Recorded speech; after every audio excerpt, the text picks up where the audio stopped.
सदियों से गांव के जिस नियम को तोड़ने की किसी ने हिम्मत नहीं दिखाई थी, उसे एक बंजारन ने चुनौती दी थी। गांव की सभी महिलाएं चौपाल पर इकट्ठा हो गई थी। भागती हुई आई एक औरत ने कहा, क्या बात है बहन, अचानक ये चौपाल किस लिए? हम भागते हुए आई हैं, जाने क्या हो गया? अरे वो गांव में जो बिन ब्याही बंजारन है ना, आज उसने 5वें बच्चे को जन्म दिया है। क्या? 5वां बच्चा, और वो भी बिना ब्याहे? बाप रे, बंजारन को डर नहीं लगता है क्या? डर लगता तो ये सब करती क्या? मुंह में घूंघट दबाए चलती तो बड़ा मटक मटक के है। ना जाने गांव के किस मर्द को अपने जाल में फंसा के ये सब कर रही है। पूरे गांव में बंजारन के 5वें बच्चे का शोर था।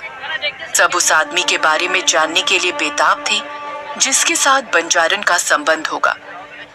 मर्दों की भीड़ में से एक ने कहा, मानना पड़ेगा भैया, वो औरत है तो अप्सरा। अगर गांव के किसी मर्द का मन डोल गया तो कोई बड़ी बात नहीं है। हाँ भाई, कह तो तुम ठीक रहे हो, लेकिन वो जो भी मक्कार है जिसने हमारी परंपरा को तोड़ा है, आज वो आदमी और बंजारन दोनों बचेंगे नहीं।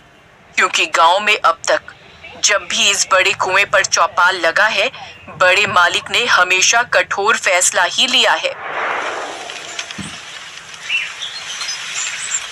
गांव से बीच में लगे विशाल बरगद के नीचे बड़े कुएं पर चौपाल लगी थी।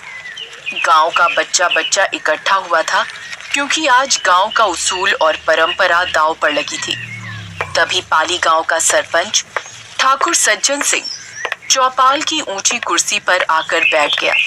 ठाकुर सज्जन सिंह ने इशारे से सबको बैठने को कहा और गुस्से में भारी आवाज में कहा, क्या रे मोहन, उस बंजारन के आशिक की कोई खोज खबर है कि नहीं? सरपंच ठाकुर का बायां हाथ मोहन फटाक से बोला, नहीं मालिक, वो बंजारन किसी का नाम ही नहीं लेती।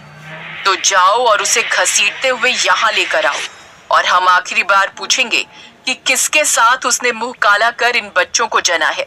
अगर नहीं बताया तो आज वो होगा जो 50 साल पहले हुआ था। जाओ लेकर आओ उस कुलटा को। जी। इतना कहकर मोहन लोगों को लेकर जब बंजारन के झोपड़े में गया तो उस वक्त वो बंजारन अपने चेहरे पर घूंघट डाले अपने 5वें बच्चे को, जो अभी 2 दिन का था, उसको दूध पिला रही थी और बाकी के 4 बच्चे वहीं खेल रहे थे। बंजारन गांव में लोहे के सामान में धार लगाने का काम करती थी, इसलिए उसके झोपड़े में कई सारे धारदार हथियार भी पड़े थे। अचानक अपने घर इतने लोगों को देखकर बच्चे रोने लगे और बंजारन जल्दी से अपना घूंघट संभाल बौखलाहट से बोली, मोहन भैया, आप फिर आ गए, और ये सब क्या है? एक अकेली औरत के घर में ऐसे कैसे घुस आया? मोहन हंसते हुए बोला, अच्छा, बहुत सारे नहीं, इसको एक बार में एक ही मर्द चाहिए मुंह काला करने के लिए। सुन, ये सती सावित्री का ढोंग छोड़ और चल चौपाल पर, मालिक ने बुलाया है। मैं कहीं नहीं जाऊंगी, मोहन ने गुस्से में कहा। रघु, इसके बाल पकड़ और ले चल चौपाल, तभी इस उल्टा का मुंह खुलेगा। रघु ने उसके बाल पकड़े और घसीटता हुआ बाहर ले आया। वो चीखती रही, विनती करती रही, लेकिन किसी को उस पर दया नहीं आई। उसके पीछे रोते बिलखते उसके बच्चे आए तो मोहन ने कहा, कैद कर दे इन्हें, पहले इनकी बदचलन माँ से तो निपट ले, फिर मालिक जैसा बोलेंगे वैसा करेंगे पिल्लों का। चलो।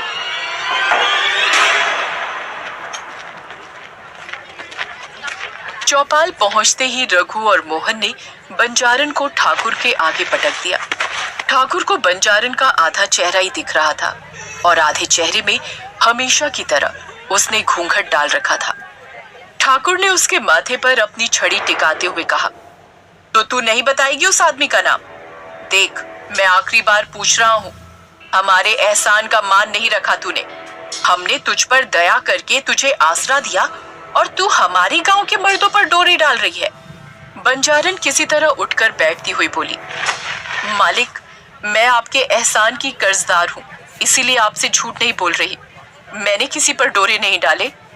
तू जानती है हमारी पाली परंपरा के बारे में, अगर कोई विवाहित या अविवाहित मर्द किसी स्त्री के साथ अवैध संबंध बनाए तो उसे और उस औरत दोनों को मृत्यु दंड दिया जाता है। लेकिन उससे पहले इस घोर पाप के लिए उसे निर्वस्त्र पूरे गांव में घुमाया जाता है। फिर निर्वस्त्र इसी कुएं में जल समाधि दे दी जाती है और तब तक पत्थर मारा जाता है जब तक उसकी मौत नहीं हो जाती।